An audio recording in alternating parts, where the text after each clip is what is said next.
Colosenses capítulo 1,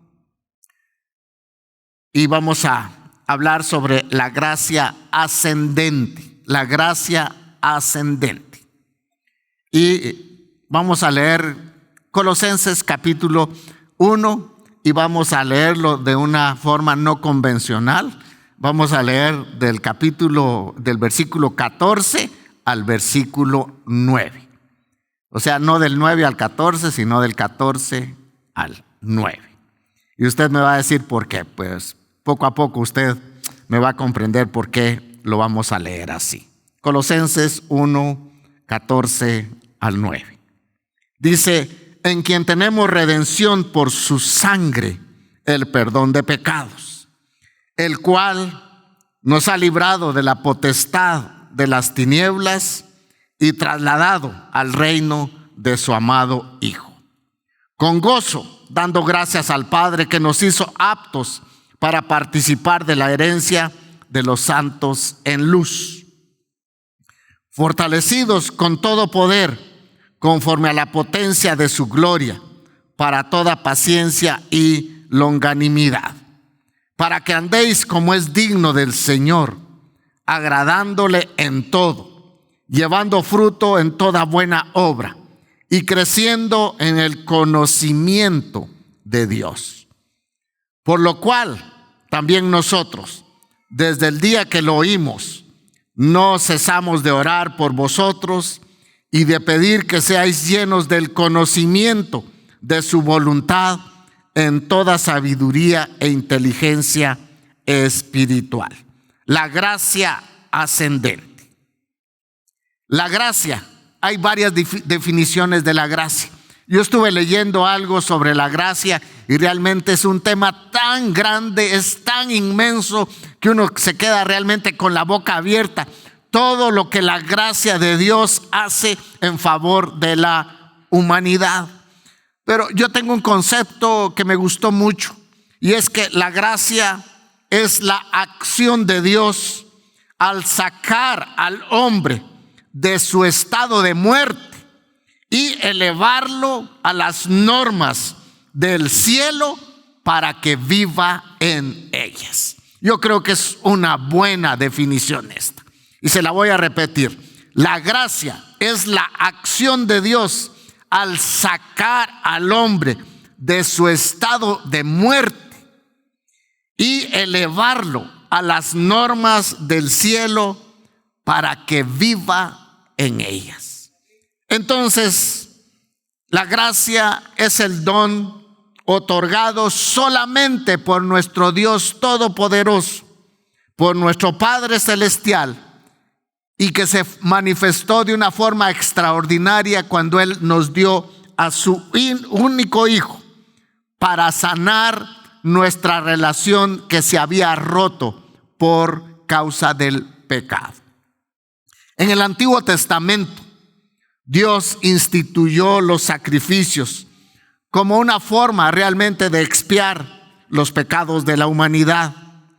Pero no fue, escuche, no fue la sangre de los sacrificios que limpió los pecados del hombre, sino que fue la gracia de Dios para aquellos que confiaron en Él. Porque Hebreos capítulo 10, versículo 4 dice: porque la sangre de los toros y machos cabríos no puede quitar los pecados. Lo único que puede quitar el pecado del hombre es la gracia y el favor de Dios. Entonces las personas solamente como obediencia hacían estos sacrificios, pero realmente no era la sangre que se derramaba de estos animales que perdonaba a los pecadores. Dios muestra tanto su gracia como su misericordia, aunque están entrelazadas, pero realmente no es lo mismo. Escuche, la misericordia es la que retiene el castigo que el ser humano se merece. Esa es la misericordia. Es retener el castigo que nos merecemos por pecadores. Pero la gracia de Dios es la que nos otorga una bendición que no merecíamos. ¿Estamos ahí? Amén. Nuestro Dios realmente fue más lejos de su misericordia, porque yo estaba feliz con que solamente Él me perdonara mis pecados. Y esa sería la satisfacción más grande del ser humano, que el Dios santo, santo, santo le perdone al hombre sus pecados. Para mí eso es suficiente, y su misericordia hace detener por medio del perdón de nuestros pecados el castigo que nosotros nos merecíamos. Pero escuche, Dios fue mucho más allá de su misericordia. Y usted me puede decir, pero si la misericordia es la misericordia de Dios. Pero fue más allá, porque no solamente nos retuvo el castigo, la condenación que merecíamos, sino que nos dio algo más, y nos dio una bendición que no merecíamos. Eso es lo que ha hecho nuestro Dios. Nos extendió su gracia y nos dio esa bendición. Vea, Romanos 5:10, está entrelazada la misericordia y la gracia de Dios. Dice Romanos 5:10, porque si siendo enemigos fuimos reconciliados, dice, con Dios por la muerte de su Hijo, mucho más estando reconciliados seremos salvos por su vida. Cómo la gracia de Dios nos abrió ese camino de las tinieblas a la luz admirable. Fue la misericordia y la gracia de Dios. Ahora, mi tema es la gracia ascendente, y quiero verlo esto como una escalera. Ustedes han visto la escalera del éxito, ¿verdad? Que hay que hacer varios pasos para llegar uno a la cima de donde uno quiere llegar. Pero también acá podemos ver que hay una escalera de la gracia, y realmente el primer escalón, el primer peldaño que nosotros recibimos para poder gozar de la gracia de Dios es el perdón. Colosenses 1:14, por eso lo llevo a la inversa. Dice, en quien tenemos redención, dice, por su sangre, ¿qué? El perdón de pecados. Escuche, nadie de los seres humanos pueden poner un pie en el cielo si no es por el perdón. Si usted no ha recibido el perdón de Dios, olvídese de pisar un día el cielo. Si no hemos recibido el perdón de Dios, lo que vamos a pisar es el infierno. Pero nadie de los seres humanos puede poner un pie en el cielo si no es por el perdón. Hebreos 8:12 dice, yo les perdonaré todas sus maldades y nunca más me acordaré de sus pecados. Ese es el primer peldaño de la gracia ascendente en nuestra vida, el perdón de nuestros pecados. Número 2 es la redención. También Colosenses 1:14 dice, en quien tenemos redención por su sangre, el perdón de pecados. Cuando pensamos en la redención, cuando hablamos de ella, redención o redimir significa comprar algo de nuevo. Yo no sé cuántos conocen las casas de empeños acá. Espero que usted no haya caído ahí o que no tenga usted ese negocio. No sé cuántos conocen las casas de empeño. No las conocen. Yo conozco varias y lo he visto a usted ahí. No.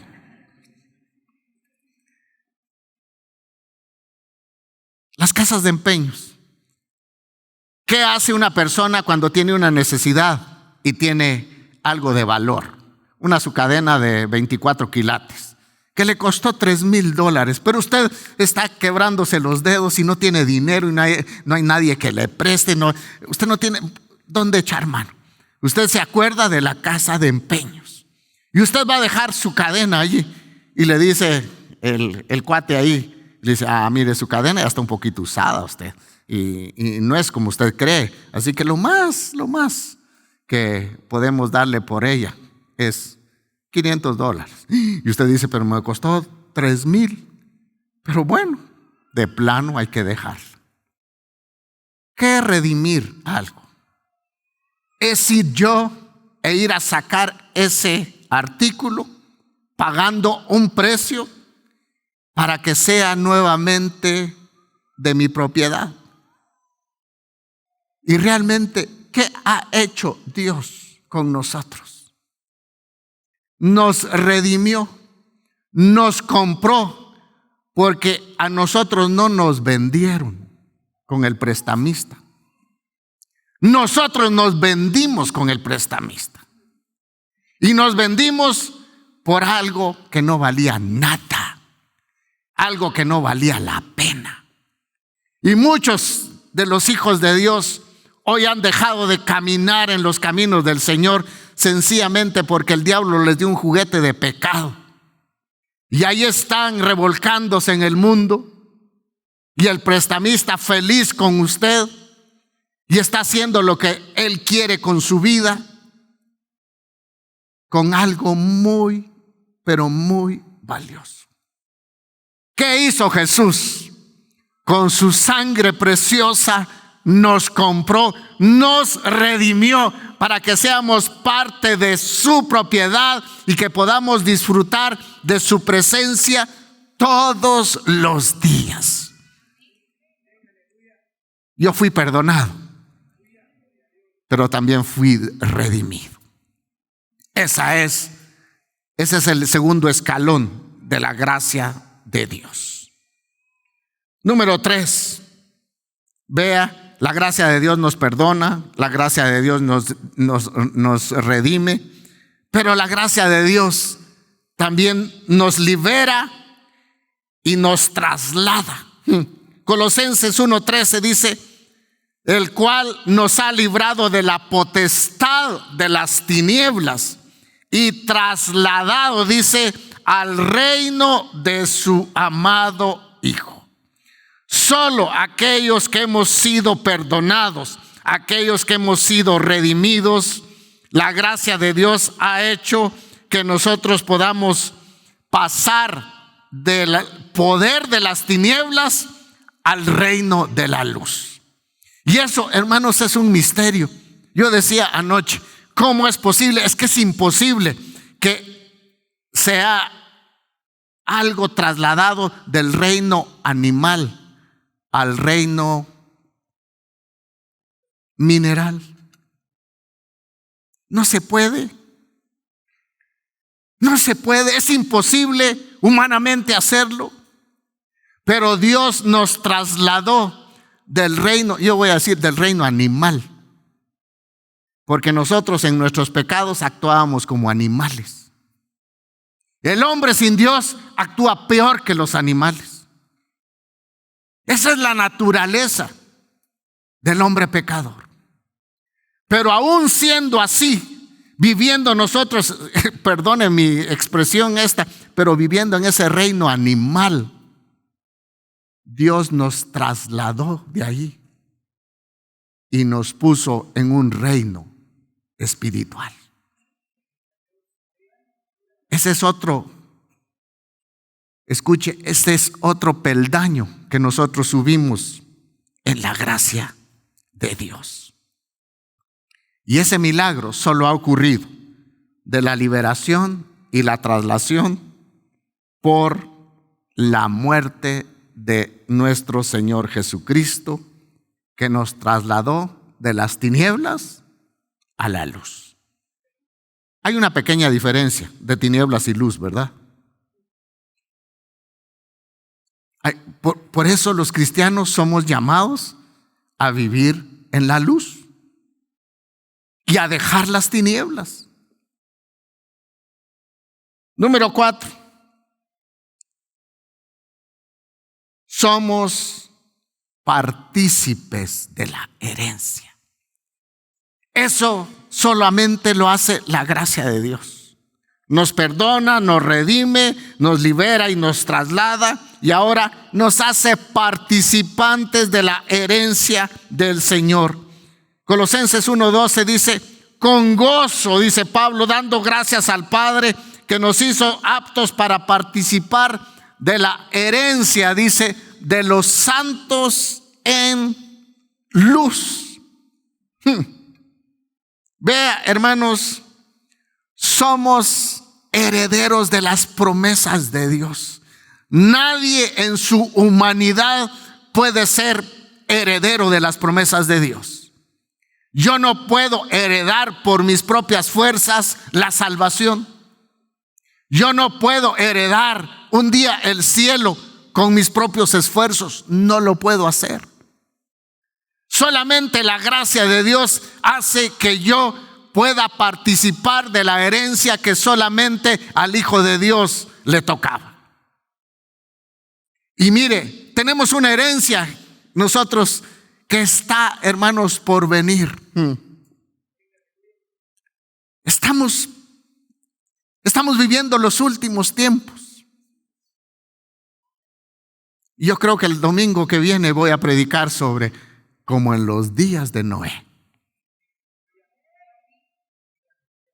Estamos viviendo los últimos tiempos, pero hoy se sigue derramando la gracia de Dios en toda la humanidad. Dios sigue derramando ese regalo que no merecíamos y darnos esa bendición de poder conocerle. Pero, hermano, nosotros somos participantes de la herencia de Dios. Escuche, las personas en lo natural no pueden recibir una herencia. Por ejemplo, la sanidad sobrenatural no la pueden recibir. Solamente aquellos que han sido alcanzados por la gracia de Dios tienen derecho, por la sangre de Cristo Jesús, ser, hermanos, sanos de sus enfermedades. Solamente por la gracia de Dios. Solamente por la gracia de Dios es que usted puede implorar el favor divino para su familia, para su casa. Solamente por la gracia de Dios usted puede participar de la herencia de la provisión divina del cielo. Solamente. Y hermanos, y si habláramos de la herencia que Dios nos ha dado, pasaríamos la mañana platicando sobre eso. Escuche esto. ¿Qué hemos hecho para ser participantes de la herencia de Dios? ¿Sabe qué? Absolutamente nada. Él lo hizo todo para que usted y yo participemos de la herencia del Señor. Él lo hizo, usted no hizo nada. Cualquier esfuerzo humano se queda por los suelos, porque Él lo hizo todo para darnos la herencia, para que vivamos todos en ella. 5. Otro peldaño de la gracia de Dios dice: fortalecidos con todo poder. 1:11 dice: fortalecidos con todo poder conforme a la potencia de su gloria, para toda paciencia y longanimidad. Hermanos, esto nos recuerda cuando la palabra de Dios habla, y Pablo está haciendo esta oración por los hermanos de Colosas. Esto nos recuerda lo débil que somos como seres humanos. Usted y yo somos tan débiles que no podemos vivir una vida de victoria acá en este mundo con nuestras propias fuerzas. El enemigo es más fuerte que usted. El enemigo y los problemas a usted humanamente lo pueden hacer pedazos. Por eso usted ve, el mundo está lleno de problemas, hecho pedazos, que no le encuentra solución a nada, porque no tienen ningún poder para vencer el reino de las tinieblas. Pero nosotros, por la gracia de Dios, hemos recibido el poder del Espíritu Santo, y para que vivamos en Él y que nosotros podamos ser victoriosos en medio de las pruebas, en medio de las tempestades. Hermanos, es el poder de Dios. ¿Sabe qué? En favor de nosotros, yo no tengo más poder que usted. Usted, si depende del Espíritu Santo, va a tener ese poder para vencer el reino de las tinieblas. Y no va a haber diablo, no va a haber enemigo, no va a haber demonio que a usted le pueda hacer frente, porque la gracia de Dios ha hecho que el Espíritu Santo sea depositado en usted, para que por medio del Espíritu Santo nosotros podamos ser más que vencedores por medio de aquel que nos amó. La iglesia, escuche, la iglesia no es para ser derrotada. La iglesia es, Cristo la diseñó para ser una iglesia vencedora. Y nadie nos puede detener. Por eso dice que las tinieblas van a huir con el ataque de la iglesia. No estemos atrincherados haciéndole frente al enemigo. Nosotros tenemos que ir conquistando, porque la gracia de Dios ha hecho que Él nos deposite su Espíritu Santo en nosotros. Dice Colosenses 1:29. Dice: para lo cual también trabajo, luchando según la potencia de Él, la cual actúa, dice, poderosamente en mí. El cristiano, escuche, tiene una dinamita en el corazón, pero depende si usted la quiere usar o no. Pero hay un poder que Dios le ha dado a la iglesia para que nosotros seamos más que vencedores en medio de este mundo. Y el último peldaño, el sexto peldaño, es llevando fruto en toda buena obra. Dice Colosenses 1:10, perdón. Llevando fruto en toda buena obra. Dice: para que andéis como es digno del Señor, agradándole en todo. Solo la gracia de Dios hace que nosotros podamos vivir una vida que agrade a Dios. Llevando, dice, fruto en toda buena obra y creciendo en el conocimiento de Dios. Pero quiero solamente enfocarme en llevar fruto en toda buena obra. La vida en Cristo ha introducido la posibilidad de que los cristianos den fruto. Humanamente vamos a dar frutos humanos, pero cuando nosotros nos conectamos con lo divino, por la gracia de Dios, es cuando podemos dar fruto del Espíritu Santo. Por eso yo he estado enseñando sobre el fruto del Espíritu los miércoles, que es amor, gozo, paz, paciencia, benignidad, bondad, mansedumbre, fe y templanza. Pero solamente por la gracia de Dios es que podemos dar fruto. La pregunta es: ¿qué fruto daba usted antes de conocer a Jesús? Sencillamente el fruto de la carne, las obras de la carne.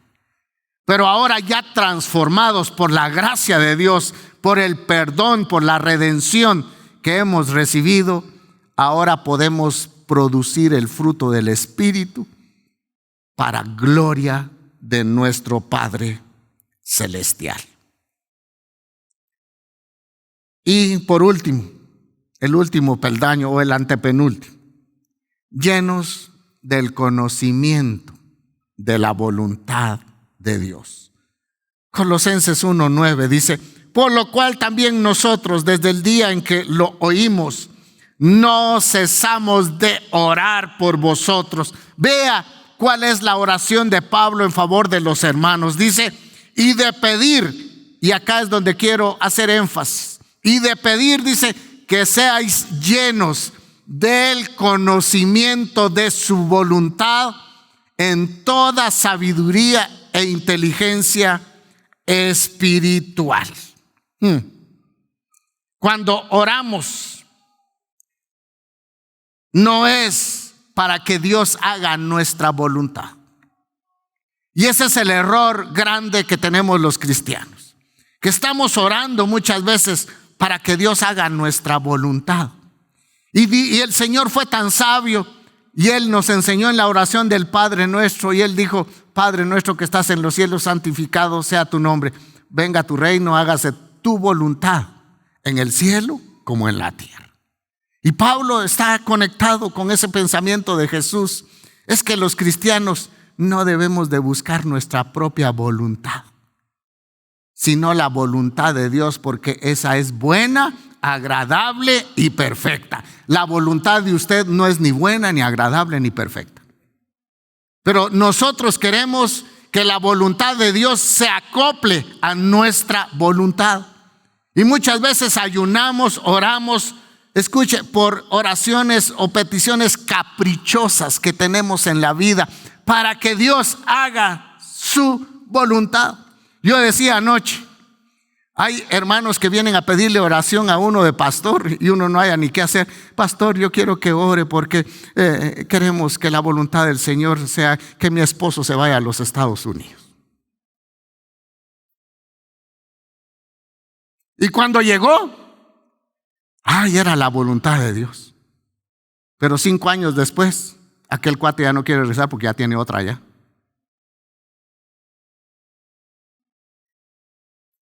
Pasa con los patojos. Muchos saben que esa muchacha o ese hombre no les conviene. Y ahí estamos, no, es que estamos orando. Y entre más estamos orando, es que nos juntamos a orar para que si es la voluntad de Dios, seamos novios. No, ya se mezclaron los sentimientos. Hermanos, ¿cuántas veces, no solamente en eso, sino en situaciones de trabajo? Señor, yo quiero que tu voluntad sea que yo trabaje en tal empresa y que por favor, y cuando no le dan el trabajo uno dice, Señor, pero ¿qué pasó? Y sabe, ¿y será que la voluntad de Dios es que usted trabaje allí? Por eso la petición de Pablo es que nosotros tengamos un conocimiento espiritual para discernir cuál es la voluntad de Dios para nosotros. Porque si hacemos la voluntad de Dios, Dios no va a ser favorecido. El que va a ser favorecido es usted y soy yo, cuando buscamos la voluntad. Pero ¿cómo podemos lograrlo? Por la gracia de Dios. Y es que los seres humanos somos dados a que se haga nuestra voluntad y no la voluntad de Dios.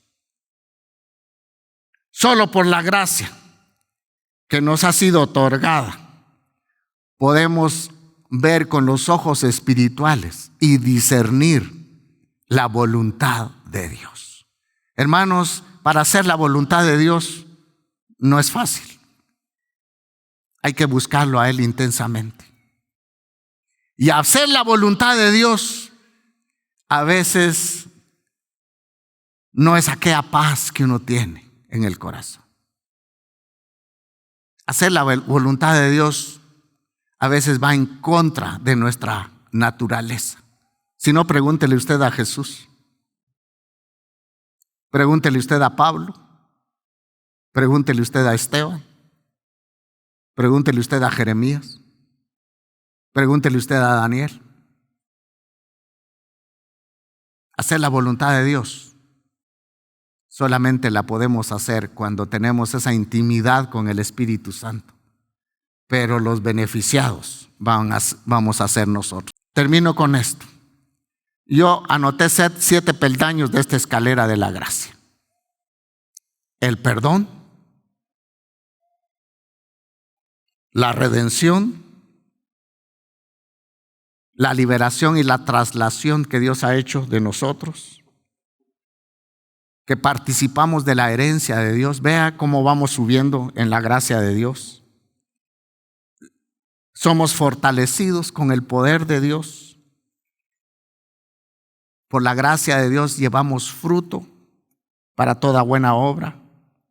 Y también por la gracia de Dios podemos conocer cuál es la voluntad de Dios para nosotros. Pero ¿sabe qué? ¿Dónde culmina la gracia? La gracia nos va a llevar un día a que vivamos por la eternidad con Él. Eso ha hecho la gracia. Nos perdonó, nos lleva de peldaño en peldaño hasta llegar a la meta. Y esa meta es la ciudad que Jesús está preparando para su novia, para que pasemos la eternidad con Él. Por eso le dije, nadie puede pisar el cielo si no ha obtenido el perdón de sus pecados.